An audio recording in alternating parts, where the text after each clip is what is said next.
Hello, everybody. This is Grace Bubeck, and I'm in conversation with Unmani today. It's the first of a series of live conversations that I'll be having.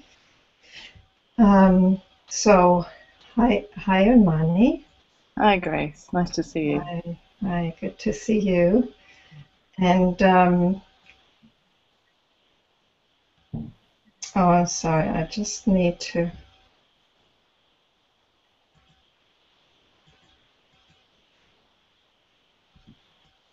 Sorry about this. I had some interference here.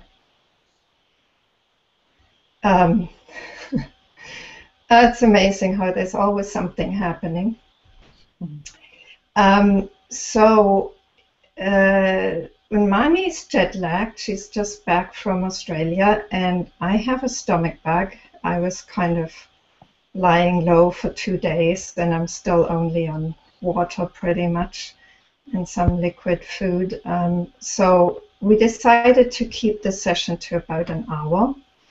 And what I'll do is I'll speak to her until about 22, and for the last 20 minutes or so, we'll come to your questions. And just to mention to you that you can post the questions on the YouTube comment thread, which is to the right. I think it's this way, to the right of your screen on the YouTube page. And I'll be checking the comments from time to time just to see questions, just to see what's happening there. And if you do have a question, what would be helpful is if you just said, just put in capitals question so that I can easily see it from comments and distinguish it from comments. Yeah, so that's it. So Unmani, you wrote this book called Die to Love, and quite some time ago, so I can't really remember what I wrote, but well, good. I can't remember either. I think I wrote it about I don't know, 7 years ago, or I've lost count, but something like that. Right. So the message hasn't changed, obviously. Yes, so it is quite a long time ago. I hadn't realized. But what I was going to ask you, Unmani, is, you really are quite radical in what you wrote, even in the little text for the announcement of the conversations, about how there's really only love, and that means that whatever it is that the self still wants to hold on to, it'll be annihilated in some way or other by love. It will be humiliated, as you put it. So maybe you could say a little bit more about that, just to give people the context. Yeah, well, it's really about being alive, really. I mean, being alive, if there's a willingness to see what is really going on beyond what we think, what we believe, or our concepts about how things should or shouldn't be, if we're willing to see through all of those things endlessly, then it is an endless humiliation, really. Whatever position we've taken ourselves to be, whatever identity, whatever we think about ourselves, is an endless losing of that. And that's what I call love. It doesn't necessarily mean it's always a loving feeling. Now, it could be quite uncomfortable and painful and even frightening.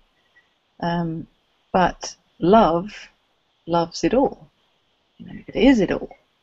It includes it all. And that's what love is. Love is that inclusivity of whatever is here, just as it is. And of course, that includes our concepts and ideas about how it is. It's just seeing the reality of those concepts and ideas. Seeing that although there may be an idea of how it is, the content of that idea is usually not true. It's usually some kind of story or some kind of position or safety net in some way. And loving itself, or let's say that love of truth, of reality, is that willingness to keep seeing through the content of thought and losing again and again. So I think, as I wrote somewhere, maybe in that same paragraph, that it's an endless annihilation, losing what I think I am. Mm. Mm. Yeah.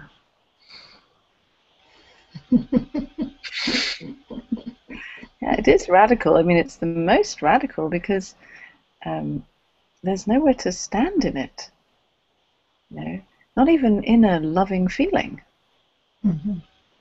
Because even if I think that, now I feel loving, and as soon as I think that this is how it is now permanently, something will happen, something will change, and again I'll be lost without knowing what the hell is going on again, endlessly.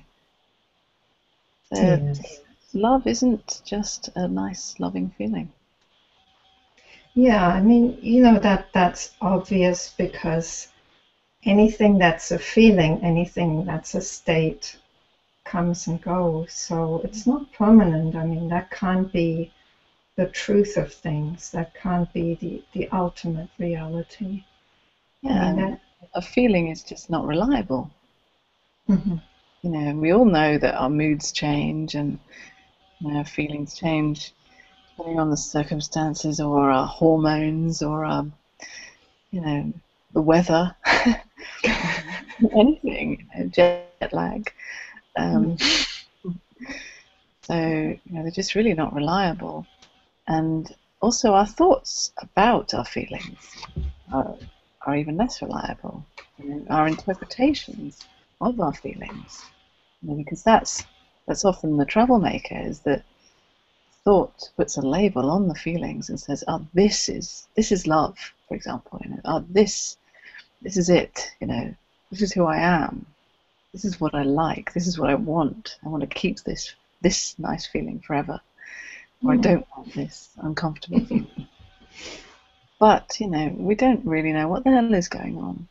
Our thinking just tries to find some safety, some permanent position to land in with any of it. And the nature of love, or love is another word for life. Mm-hmm. Of life is that it's endlessly changing. It's endlessly in flux and coming and going, and there's nothing permanent in any of it, in any of the stuff. But I would say that the only permanency is love. It is the very fact of life itself, love itself. And then everything in that is changing. And like you say, I mean, that includes everything. It's somehow this all inclusivity is really part of that, part of the I'm not sure how to say this. I mean, it can be said, it's hard to talk about this as not an experience, because of course we can have an experience of everything being included also, or excluded, an experience of being very separate. But it's not, again, it's not an experience. It's like you say, it's just the all. It's just it. Yeah, see, that's actually a common thing that I come across with people in the meetings or intensives that I run, that people have often had an experience of expansion, of recognition of that love. And then the thinking comes in and says, right, this is it. I've got it now. This is, I've recognized this. And then at some point the experience changes, because every experience changes. That's the nature of life. And then the thinking comes in and says, oh, damn, I've lost it. Yes. How can I get back there? Because that was it. And this now uncomfortable, annoying feeling that I don't like is not it. And that's where the searching gets perpetuated. That often these experiences of recognition can actually be more of a curse than anything else, because they just set up more seeking. Because once you have a high and then you have a low, you want a high again. Yes, yes. And you know, it's interesting, because I think that's just part of the path, isn't it? To realize that that's what happens, you know, this kind of, I got it, I lost it, I got it, I lost it. Yeah. And at some point there's just a relaxing into that, just being states that come and go. Yeah. Yeah. You know, it's like you have to have got it and lost it a few times before you can before you can kind of say, oh, okay, I get it. It's like, you know, it's like somehow the mind and the ego needs to get this, that this is just another kind of thing that happens at that level of what is impermanent, that we get it and we lose it and we get it and we lose it. And if we think that that's where it's really happening, that's the you know, that's the trap. Yeah, the thing is that in those experiences of recognition, we tend to have a nice, relaxing, peaceful experience. And so the attention, it moves to the experience itself instead of what is recognized. Yes. Which, of course, really, you can't put your attention on what is recognized, really, because it's not an it. It's not an object that you can look at and say, oh, wow, that's interesting. You can't look at it because it's you. Yeah. So the mind, the thinking, just doesn't have anything to do with it,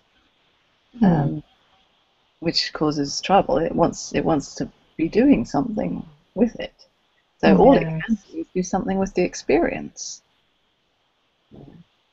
And the getting it and losing it, it's also, actually it happens, you know, at the level of experience, but it also happens at the level of mind. I mean, you know, there's this belief, oh, I got it, I now know what it is.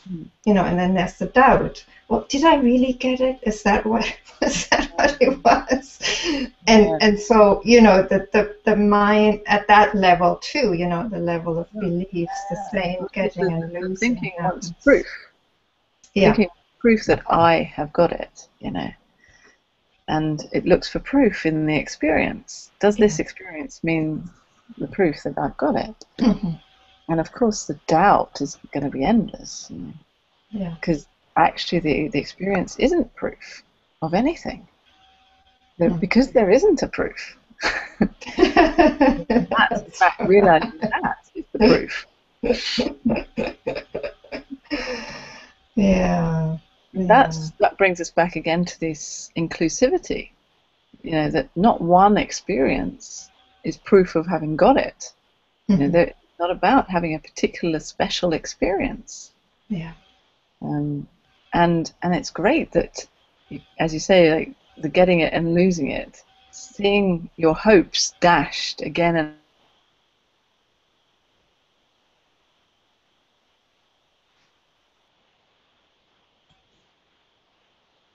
Unmani, I just lost you. Are you still there? Yes, I'm here. Okay, good. So, sorry, could you just repeat? You said the getting it and the losing it, and then I lost you, which was funny. Okay. Yeah, just you know, in a way, it's great that we go through these experiences of getting it and losing it, because we have our hopes dashed again and again. You know, there's the high of like the hope, oh, I've got it, and then, oh, I've lost it. And the more we have our hopes dashed, the better. And because hope is a dream. Yes. It's always a delusion. And as much as it's painful, it is about losing hope. And as much as that sounds depressing and terrible to lose hope, actually it's reality. It's coming back down off this kind of dream of hope down to reality. And love is just simply reality. It's not like this beautiful, hopeful, loving dream. It's really feet on the ground, ordinary reality. Stuff of, you know, that's actually going on.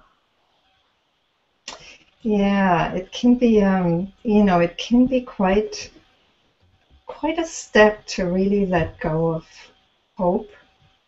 You know, like this hope, and so much of New Age kind of, you know, teaching and thinking is based on that idea that, you know, if you do the right thing, then you'll be okay in the future. So it always plays on that hope, and and people can be very wedded to that. I mean, I was very wedded to that, in the sense that you know, my version was obviously, you know, there was a kind of personal growth version to it because I was in psychotherapy for a long time. So the idea was that if I've done enough therapy and I've healed enough, then I'll be okay. And the spiritual version of it was, well, if I've really got it, then that'll be it, and then I'll be okay, you know, then things will be okay. And to really let that go, you know, I mean, the word that resonates with me is not so much humiliation, or it's more like just humility, you know. It's just like humbly realizing that all of this, you know, even the mental construction about when I'm going to be okay and the projection into the future, I mean, all of this is just part of this reality.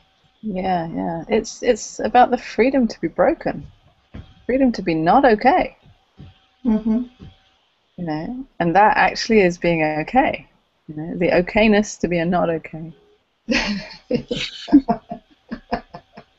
Yeah, and it's devastating for the spiritual seeker in a way. You know, the one that wants to get it, the proof, you know, the final proof that it's, you know, that I am okay. And the idea is that once you got it, then you're okay, and life is going to be okay too. Yeah, and it should be comfortable all the time.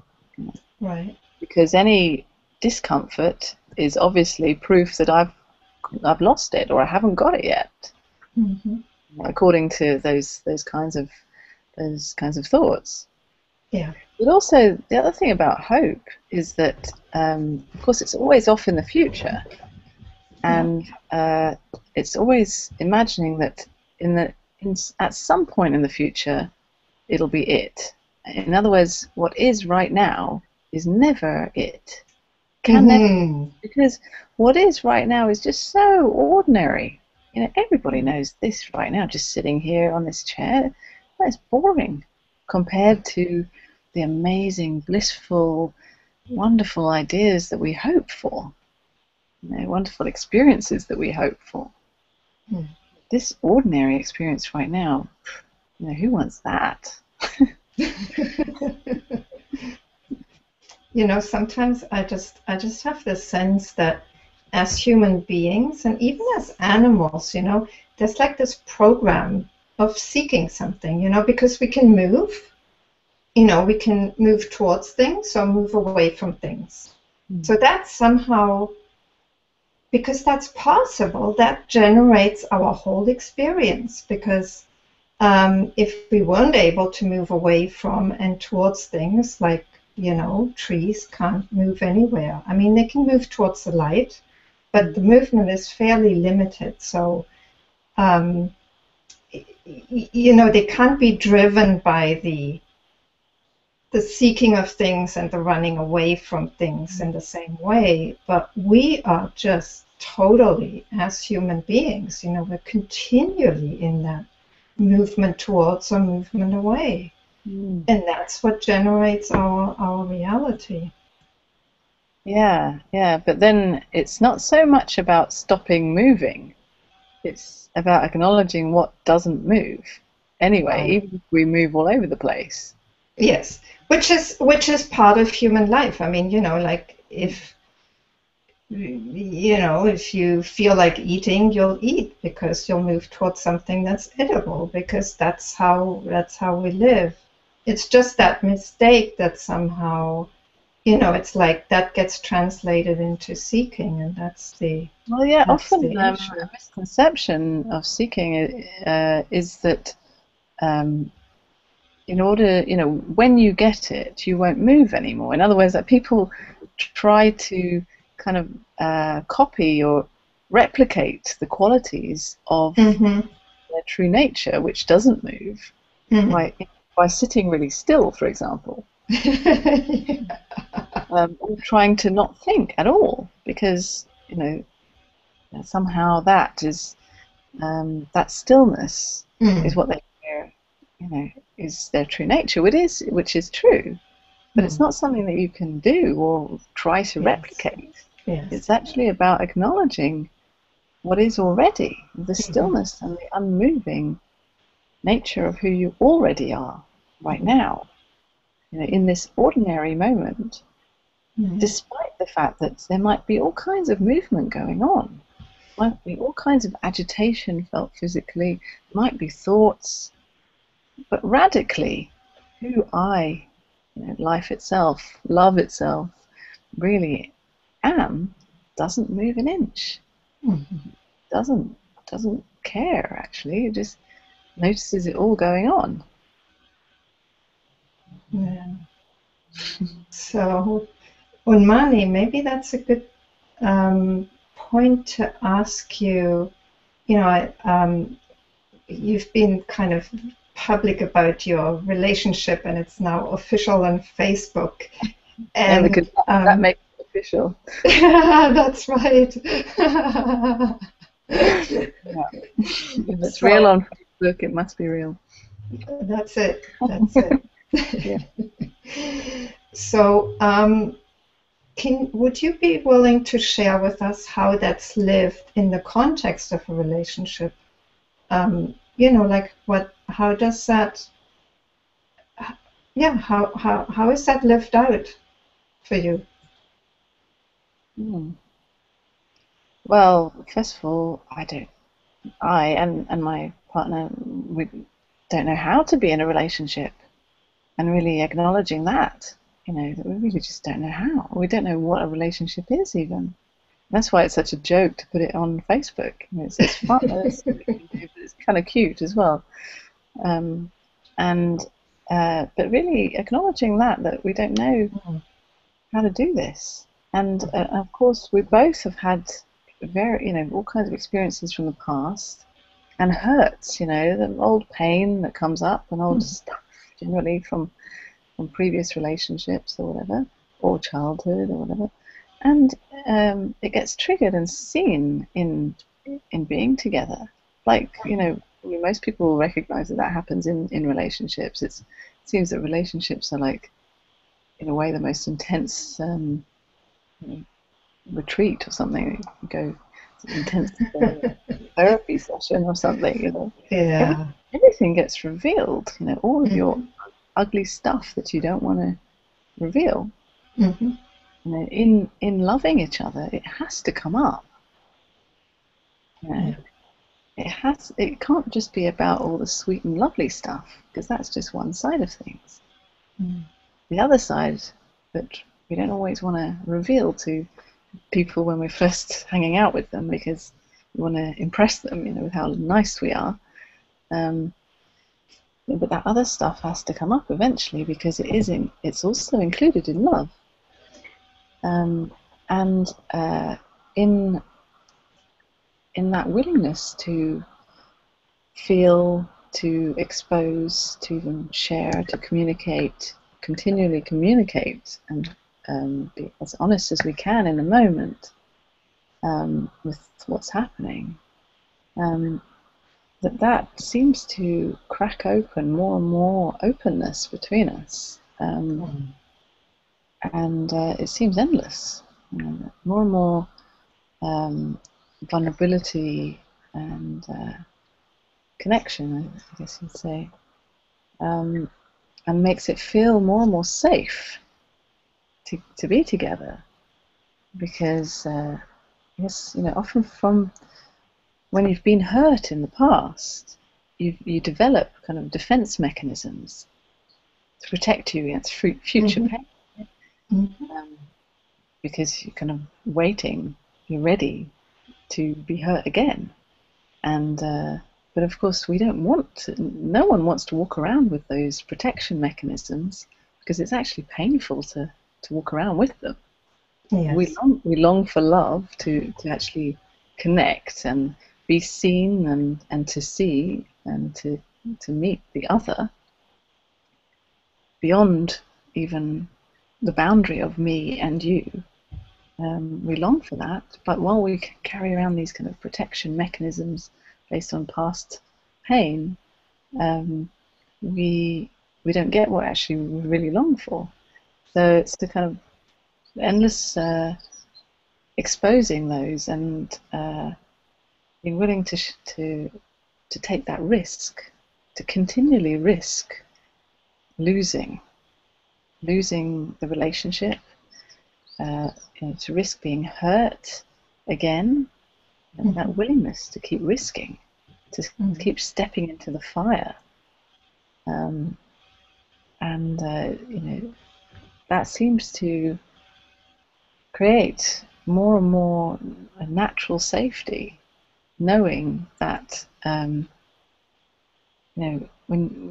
when you are willing to risk it all, well, there's not much else you can lose. When you're willing to lose it all, then it's much safer because you've lost whatever you might be afraid to lose.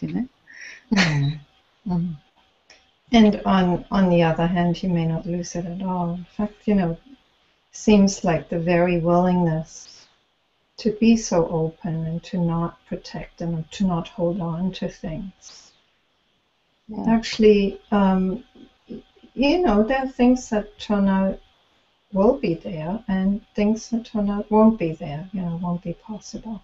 I mean, but it doesn't mean that everything's always lost. I mean, that's what the mind thinks. Like, if I don't hold on to this, if I don't protect myself, then... Yeah. It's often the opposite to what we fear. I mean, we're afraid to reveal our vulnerability because we're afraid of being hurt or taken advantage of or whatever. But if we hang on to that, we actually tend to get hurt again because we're so protecting ourselves. We're almost creating it again.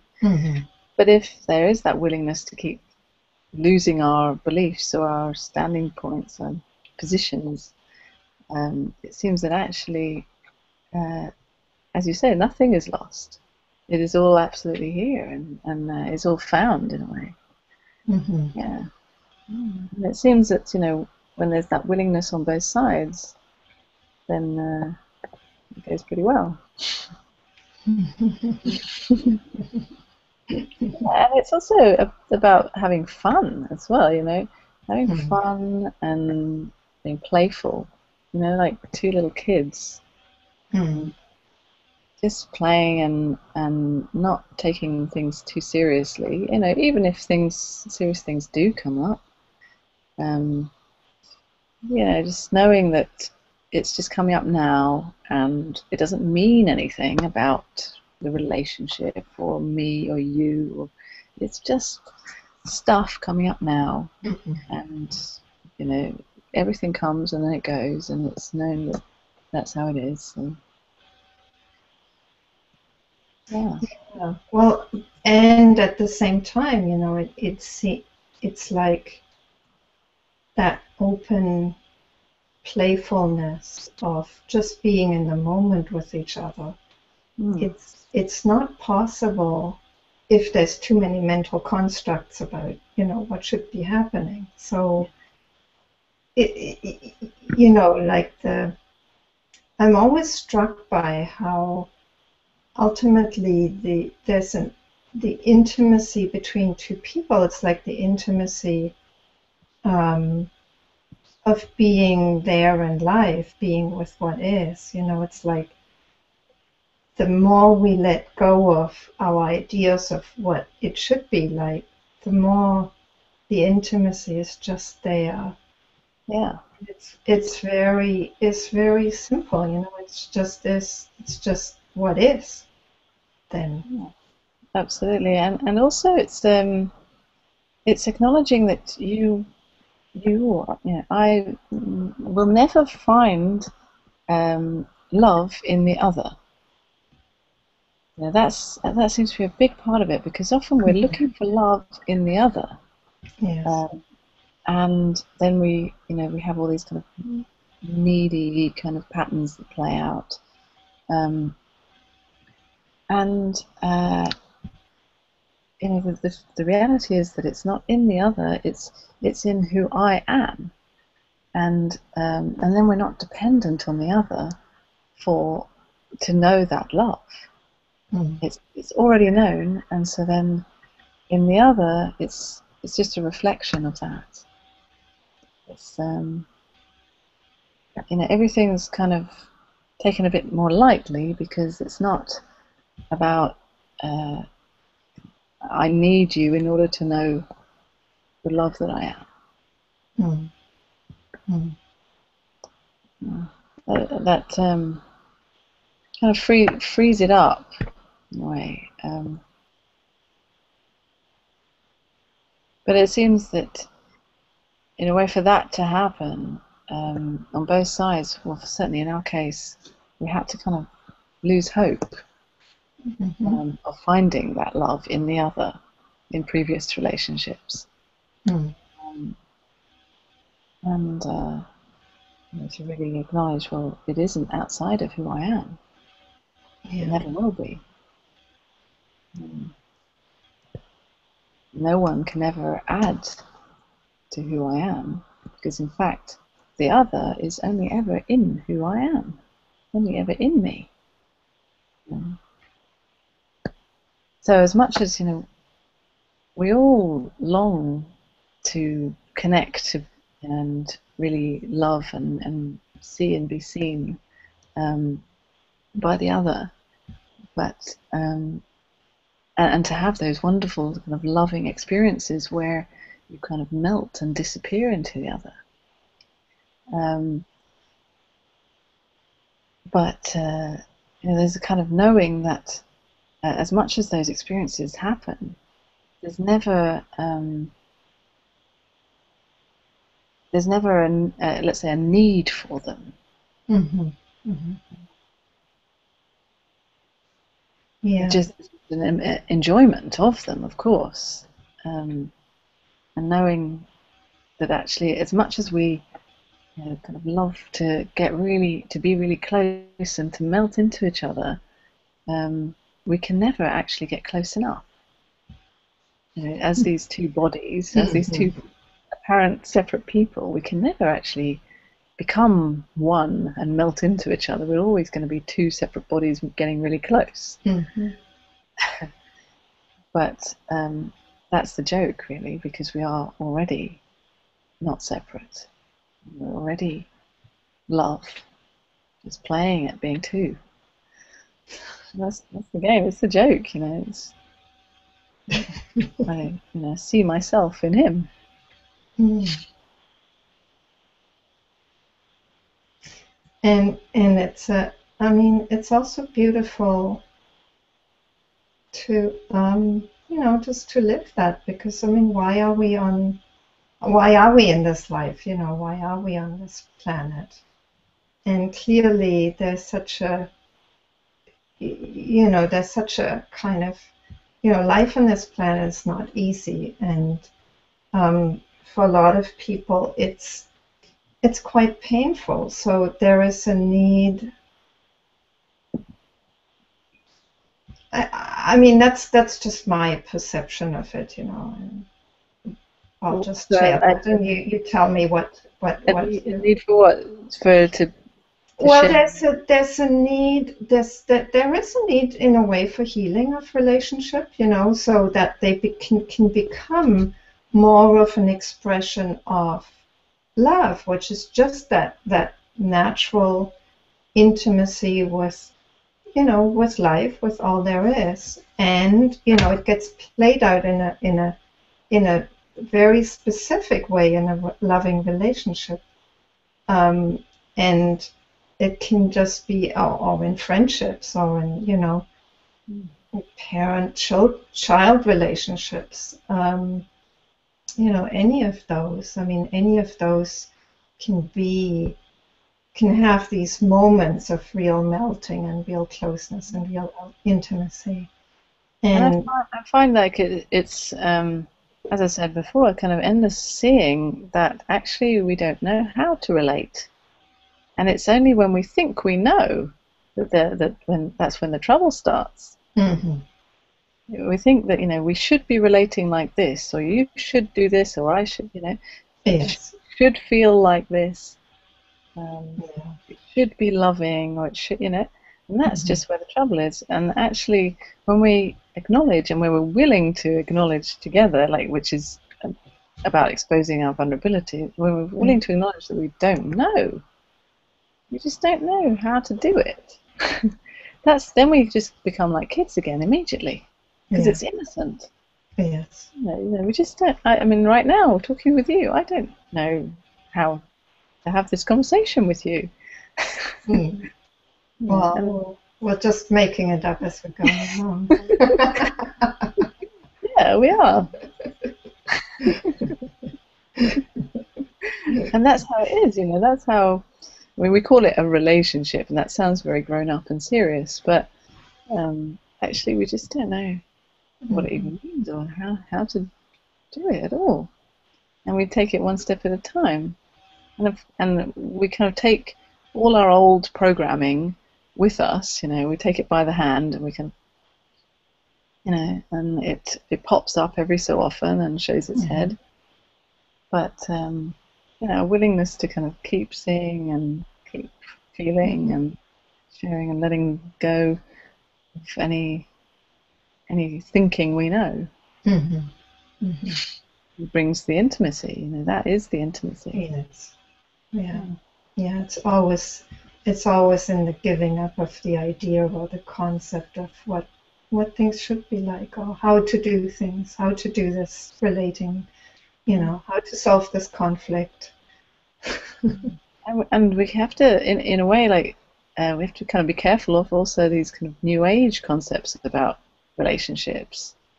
It should be all open, or we shouldn't commit, or we shouldn't promise or plan anything, or because that's also thinking that we know how it should be. So we can sort of get rid of old ideas and create new ones, but they're still ideas. Yeah, totally.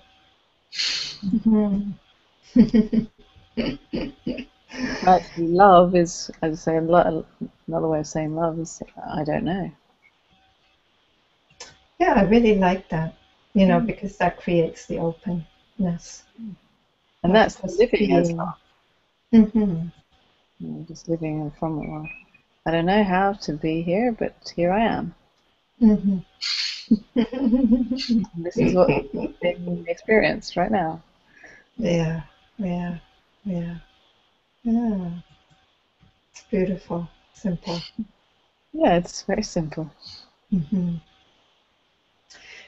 So, Unmani, I just like to check on the YouTube thread to see whether there are any questions there before we continue. I'll give you a little break.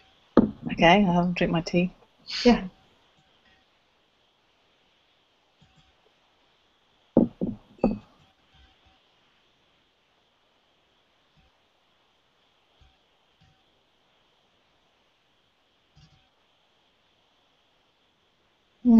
Yeah, okay. So there's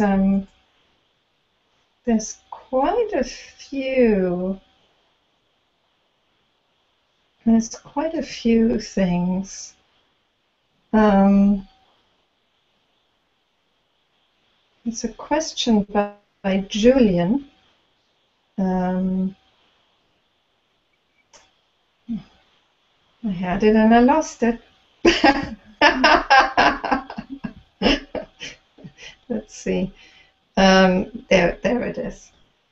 There's there has been a seeing through of the illusion of I, but the seeker is still here identifying with thoughts.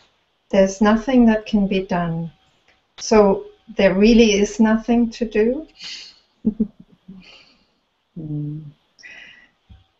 Yeah, well, the one that's asking that is thought, isn't it? I mean, it's the thinking that wants something to do, some kind of job, and because that's the nature of the thinking.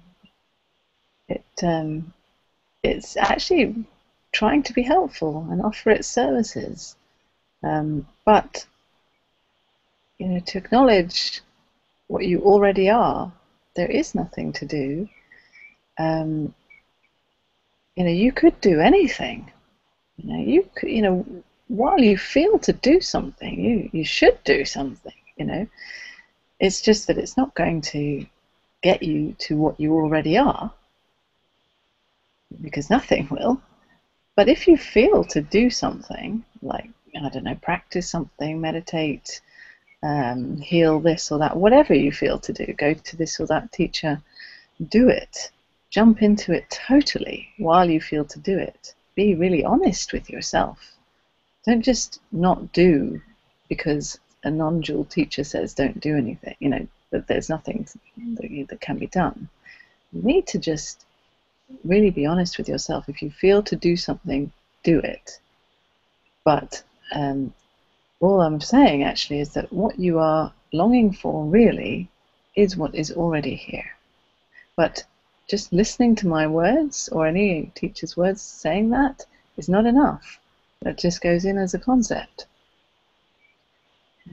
And to have that as a concept is meaningless. They're still seeking and still longing for what your true nature. So, yeah, I would say, well, if there's anything to do, really, it's about getting honest with yourself and acknowledging whether you really feel to do something, in which case follow that. If you don't, then don't, and feel how helpless you might feel. It's uncomfortable to feel like there's nothing to do. Yeah.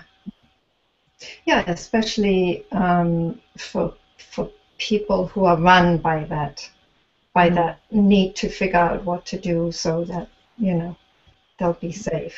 Okay. It can be very uncomfortable to feel that agitation, that restlessness physically, and know that there's no resolution for it. Because often we're looking for a resolution in our thinking, but actually what's going on physically is all this agitation. Mm-hmm. And if we just pay some attention to what's going on physically, you can see that actually it's not about finding some resolution in our thinking, in some idea or some future concept, future experience or something like that. It's actually about acknowledging what's really here right now. And right now, maybe it's some tightness in the chest or some pain in the stomach, whatever it is for you. Mm-hmm. This is what's here. And this, whatever is here, even if it's uncomfortable, is in fact what you're longing for. It might not come in the package that you'd like it to be in, but this is what's here. Mm.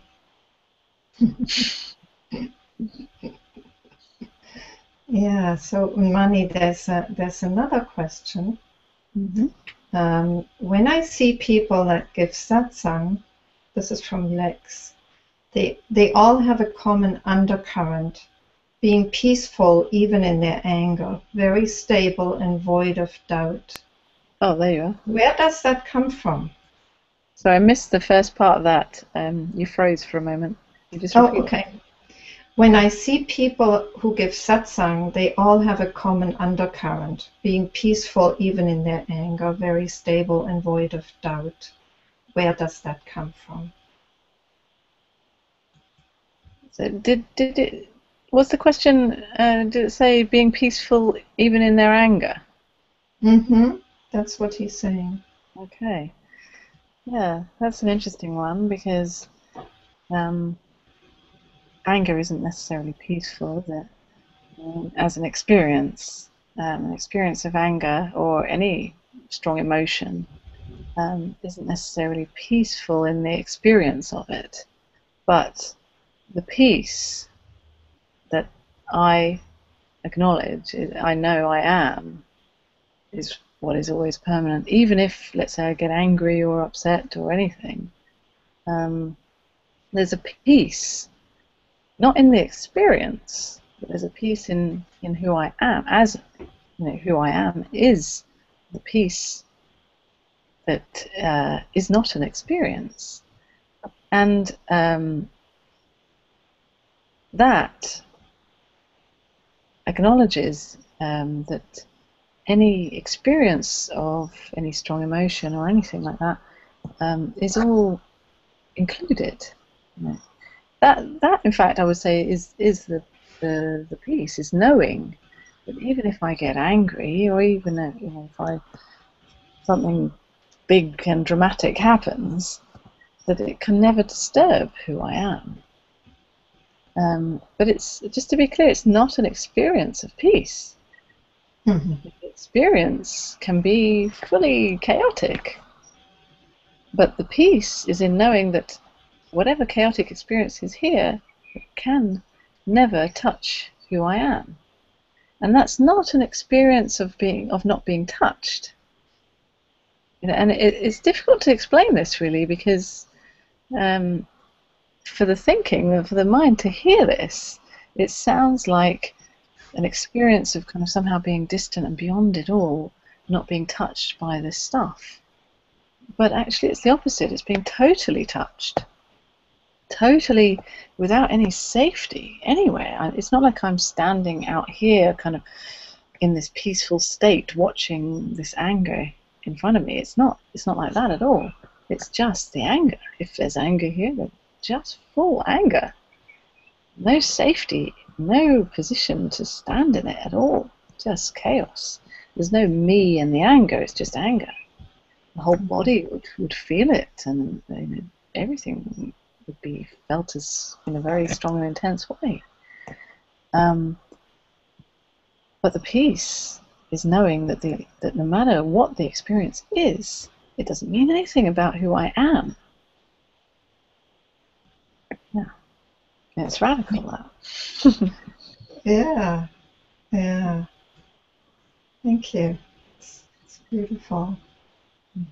I'm not sure we can go through all of the questions, but there's one that relates to relationships. So I'm going to read this one out to you, see what you make of that. How to explain this simply to a person? I'm going to rephrase because it's not an English native speaker. Melusine. How to explain this simply to a person who knows nothing about the topic and is not even interested, but it's your partner. Oh.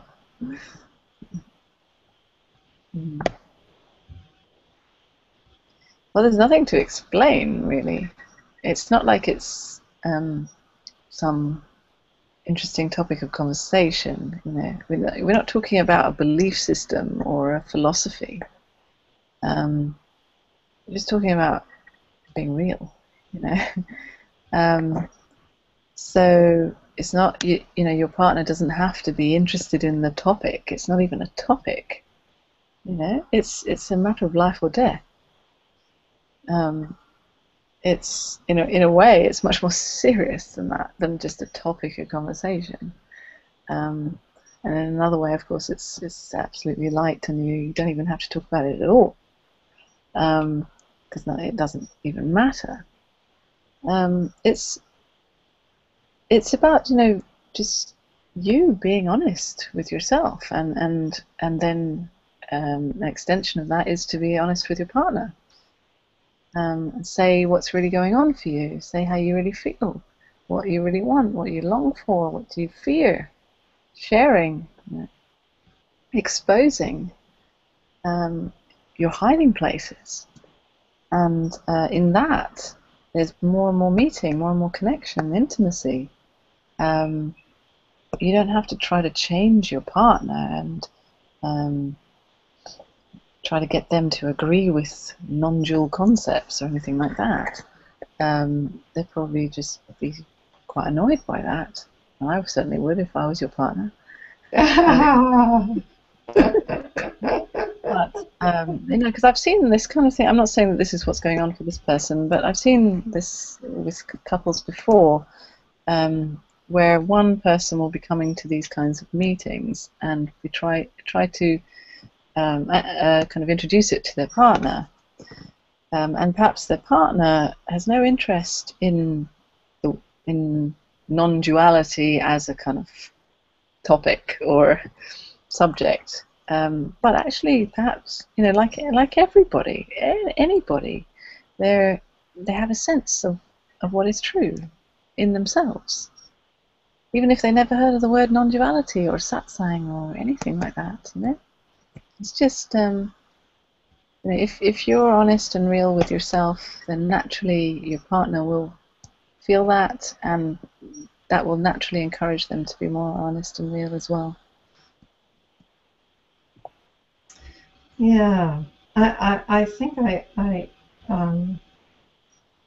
understand the sentiment of the person who asks, because I remember way back when I got interested in Buddhism, and my partner wasn't. There was this sense that, oh, if only we could share that, our relationship would be better. And, I see now that, of course, that was just another idea of how the relationship could be better, and how there could be more intimacy. And really, what I understand now is that it's the lived reality of this that really makes a difference. And when you're able to just be very simply open to what is, that'll improve the relationship a lot more than your partner having ideas about non-duality.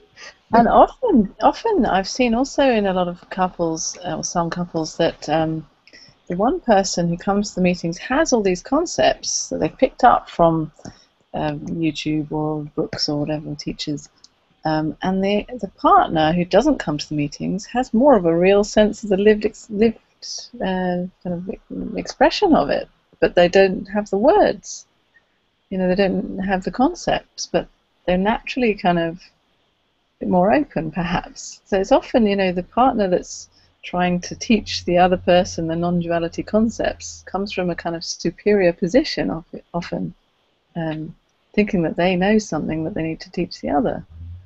Actually, it's kind of just meeting your partner where they are, and being willing to lose your non-dual concepts or any concepts, and seeing, well, actually, just meeting the other as they are right now. That willingness to see what's really here, not what you want to see, not how you think they should be, or what you think they should be interested in, but actually meet them where they really are. That's the destruction of the barrier, the boundary between you.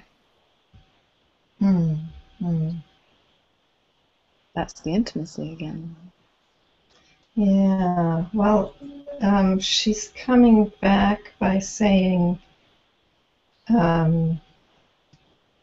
thank you, and I know that, but he's Cartesian. I'm not sure what you mean by that, other than that maybe he's kind of in his thinking, and she says also he doesn't understand my behavior.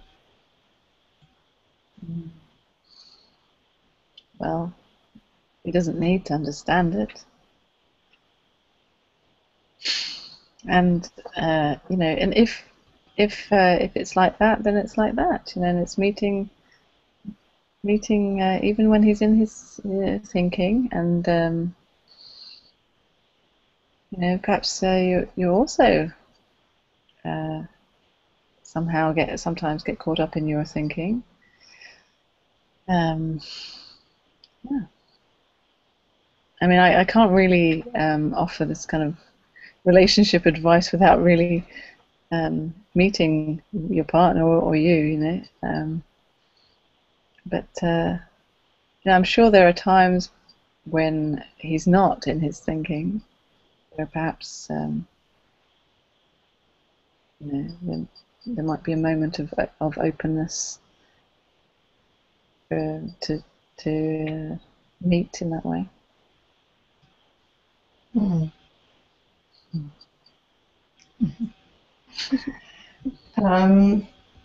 Yeah, so there's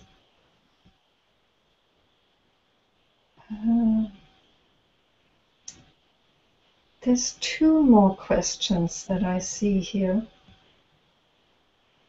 One is by Boloba Baki, actually two of them by the same person, who says, why imagine or create separateness and then we destroy it?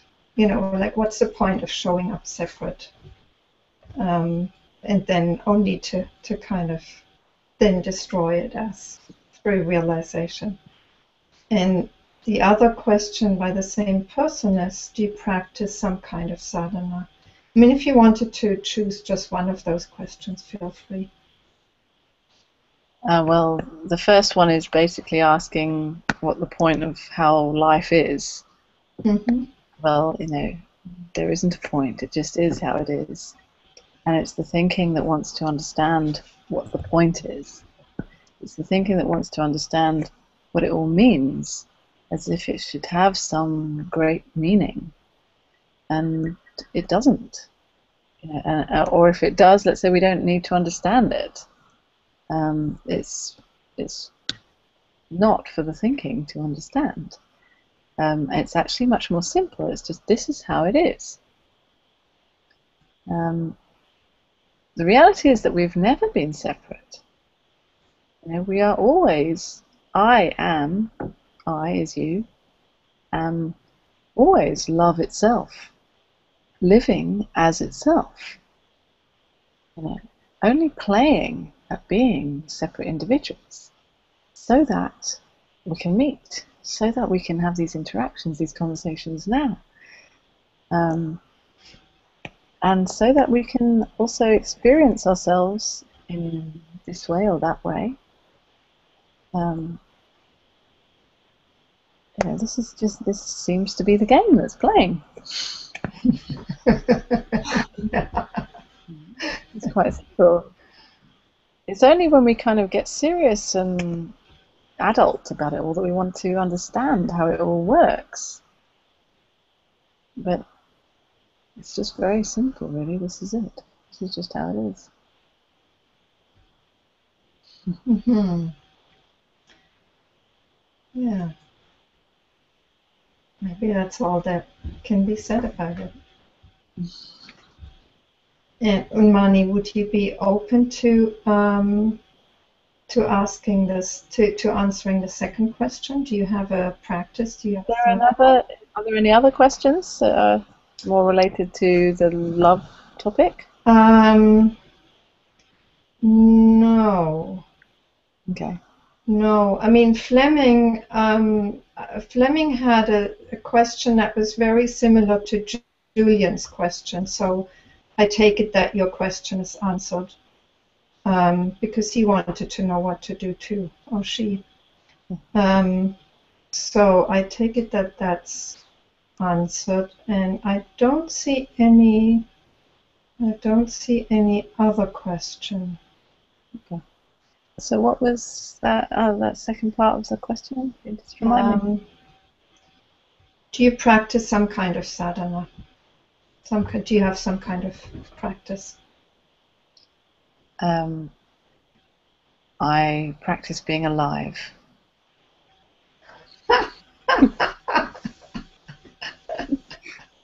Yeah, that's already way far enough. I don't have time to practice anything specific. I'm too busy with living.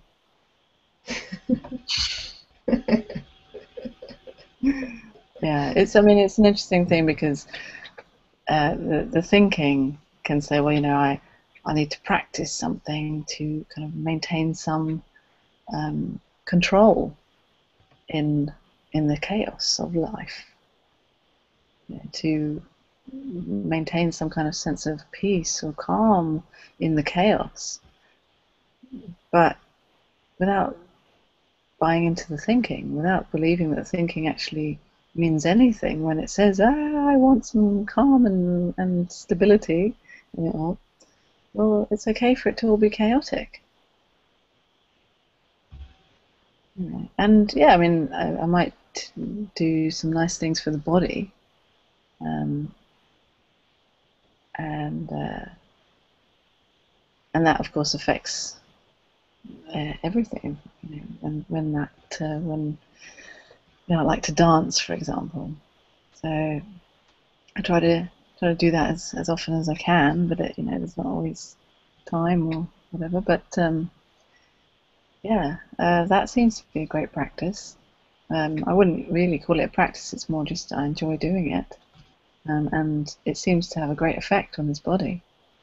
And it's very freeing, and physically and emotionally, it just moves the energy energetically. It just frees things up, and that's what I love doing with when I run these longer intensives with groups. We dance a lot, and people often say how they really enjoy how that kind of moves a lot of energy that can feel quite stuck.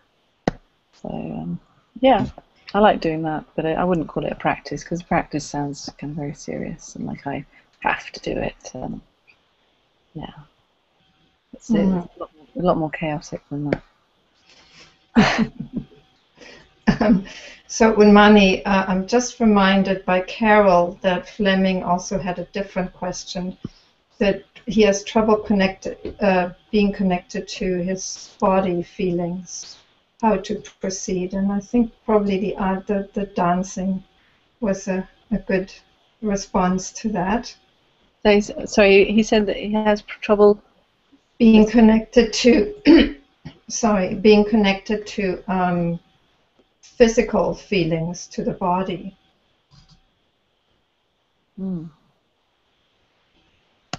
Yeah, one possibility is that perhaps he has an idea of how it should feel when he's connected to his physical sensations of the body. Because actually it feels just as it feels. It doesn't need to feel any different, and you don't have to have some special feeling of connection with your body. It's often we might tend to put more attention on our thinking. That seems to be often a habit for a lot of people. A lot of attention goes on our thoughts and less on our physical sensations. But I see with a lot of people that the more we start to see through our thinking and start to see that the thinking just doesn't actually mean as much as we thought it meant, the more space there is naturally, without trying, naturally there is more space for attention to being on the physical sensations. So you don't need to force it or try hard, but where the attention does move off the thinking onto the physical sensations, you can see, well, whatever is felt now is simply as it is, and it doesn't have to be any different. It might just be an ordinary sensation in the belly or in your foot, or just sitting on the chair. Just however it is, that's just what it is. It's always much more simple and much more ordinary than what we think. in a way, if you want a mantra or something, that'd probably be a good one. If you want to practice, just practice that one. Yeah, yeah. It's always more ordinary than you think. That's a really good. Ordinary, more down to earth, more simple than we think. Mm-hmm. Mm. And actually, I just realized I went back to the question, and he asked about body sensations, the body and feelings. But I think what you said about the body also actually was good for connecting with feelings. So there's one more question, which actually I'd love you to answer if you feel up to it, Unmani. Sure. Changing gears says, so love is also murder, genocide, pedophilia, i.e. love contains all the ugliness too? Mm.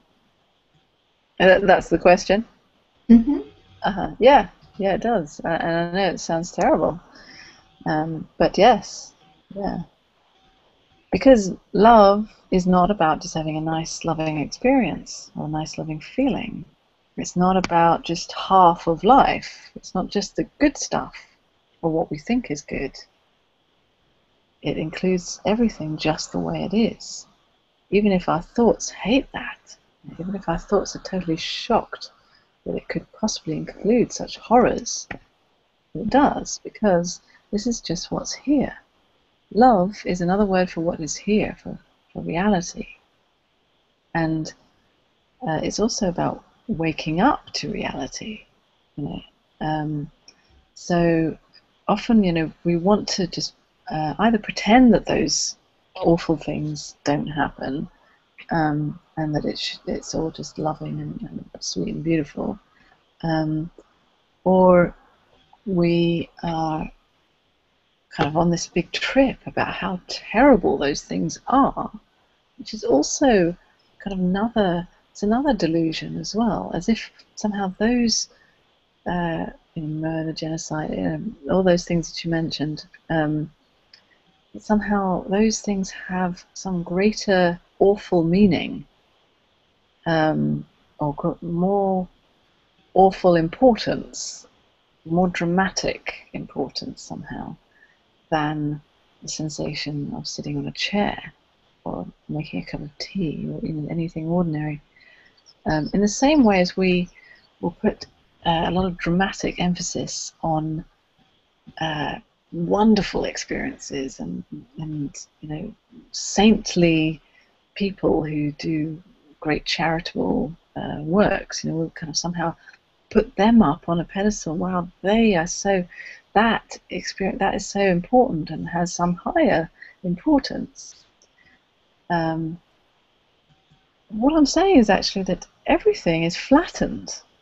Everything is equally meaningless, or let's say equally meaningful.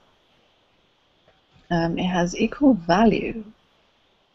Whether it's the most awful murder, pedophilia, or whatever, the most awful thing, or the most wonderful experience, that could be.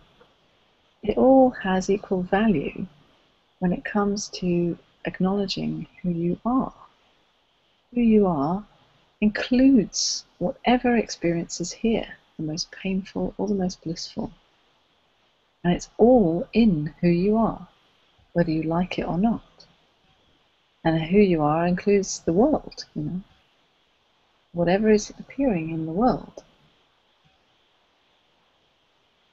And for the thinking that sounds shocking, and we don't like that, but all our thoughts are also appearing in who we are. The nature of the thinking is that it separates out good and bad. It says, so this is what I like and this is what I don't like. This is comfortable, this is uncomfortable. But beyond our thinking, actually, it all has equal value. It just is as it is. I'm not saying that we like it, but it just is as it is.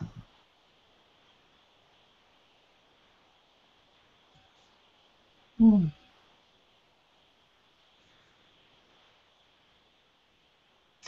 It can be very shocking to people, you know, but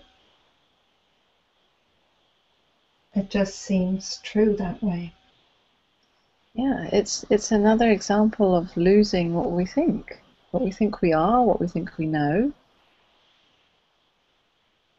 Yeah. Even to say that murder, for example, is wrong. Well, we don't actually know that. When we don't think about it, you know, obviously, we have a natural kind of sense of what is right and wrong, or let's say moment to moment, what is right and wrong. Not even generally, but so you might be faced with a situation that you feel an awful, a very strong sense of, oh, this is awful, and a feeling of wanting to respond to that in the moment. And then in another situation, you might not feel that at all. You might not feel to respond in that way. It's only when we come up with these big generalizations about what is right and wrong according to our thinking, that then we can no longer meet this situation as it is. Hmm.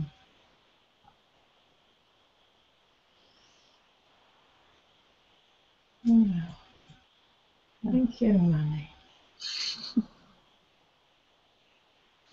There's disillusionment that can be shocking, but also ultimately very good. Yeah, it's freedom. Yes. It's freedom from what we think about anything. And some of those thoughts seem to be protecting us. It's almost like if we hold on to the idea that murder, for example, is wrong, that will somehow protect us from murder. As if the idea of it will protect us. But the idea doesn't protect us. Nothing can protect us from death. Hmm. No? And acknowledging that is scary. It can be terrifying for people to acknowledge that nothing will protect us. Nothing will save us. In acknowledging that, then, well, actually, the whole of life is here. It's all included. Then there's no longer a fear of the fear, or fear of those uncomfortable things. Of course, fear could come up. Fear is also welcome, just like everything else is welcome. Hmm. It just doesn't have this kind of big, dramatic, generalized kind of meaning.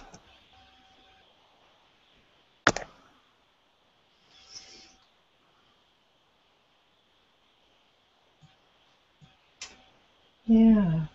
So, Unmani, that really do let me know if you're tired and need to come to a close. I'm reminded by Lex that he or she had another question, which is a big one, but I'll read it out to you, and you can tell me whether you feel able to answer it. Okay.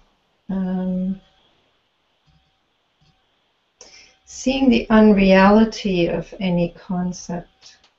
Oh, sorry, my screen's just renewing. Seeing the unreality of any concept, in particular the illusion of self, that the word I is not pointing to anything substantial or subtle.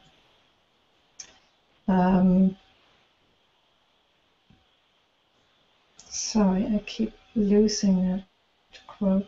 Is that it, or is there something else to enlightenment, stroke in awakening? Mm.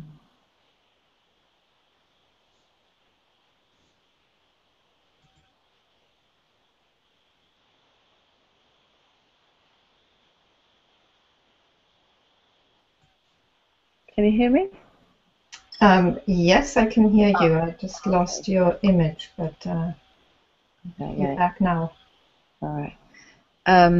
So I think I caught the question. Basically, is my understanding was that is seeing through the illusion of the eye. Is there anything more to enlightenment? Is that was it? Yeah, yeah. Well, this word enlightenment is a funny one, really. It's, of course, according to all kinds of traditions, it's a very high state that you only attain when you have reached a certain level of whatever. I don't know. I don't even know what it means, really. It seems to be a very long word, which is very serious, you know. I'm not really interested in enlightenment, to be honest. I never have been. I'm just interested in what is true and what is real, and freedom and reality. I'd be willing to trade in enlightenment for what is true. You know, give me truth any day over enlightenment. So, you know, seeing through the illusion of the eye, if you want to call that enlightenment, be my guest. If you think that that somehow that's not enough and you need to keep searching for some special better state that you might call enlightenment, will go on. Hopefully your hopes will be dashed and you'll see that actually it's really about ordinary reality, and that enlightenment, if there is such a thing, it is actually just about reality as it is. Nothing special, nothing fancy, no special state.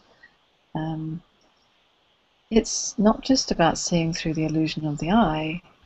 It's an endless seeing through illusion, seeing through you know, how the thinking recreates this position, this identity of an eye. So you see through it once, and it's not like, oh, now you've arrived at some state where you've seen through it, because it subtly has already recreated itself by even the assumption that you've arrived. And it gets more and more sneaky. It recreates itself in all kinds of sneaky ways. And the more kind of spiritual or non-dual you get, the more sneaky it gets, and it hides in all of those kinds of concepts as well. Especially the concept of enlightenment. It's a very sneaky one to hide in. That concept of I am enlightened. That's extremely sneaky.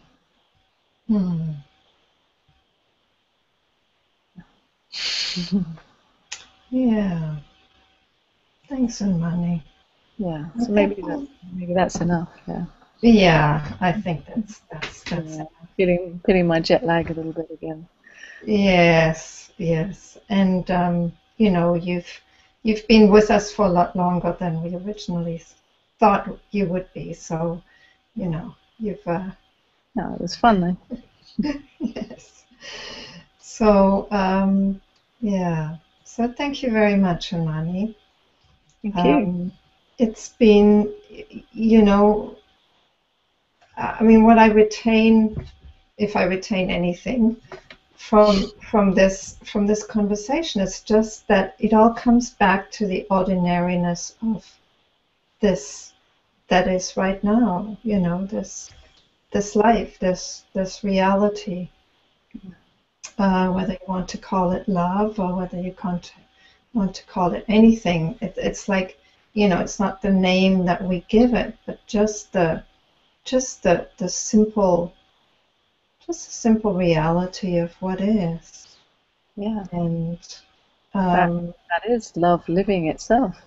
yes, Mm. yeah. So thank you for that, Unmani. Thank you to all of you for listening. And I'll be back in 2 weeks' time with a conversation with Amoda Marjeevan. And so if you want to know more about this series of conversations or about online retreats, you can go to the website living-from-love.com. And I might see you in two weeks' time or sometime later. And thank you again, Unmani. And we'll let you rest. Thanks, Grace. Yeah. Thanks, Unmani. Bye, everybody. Much love.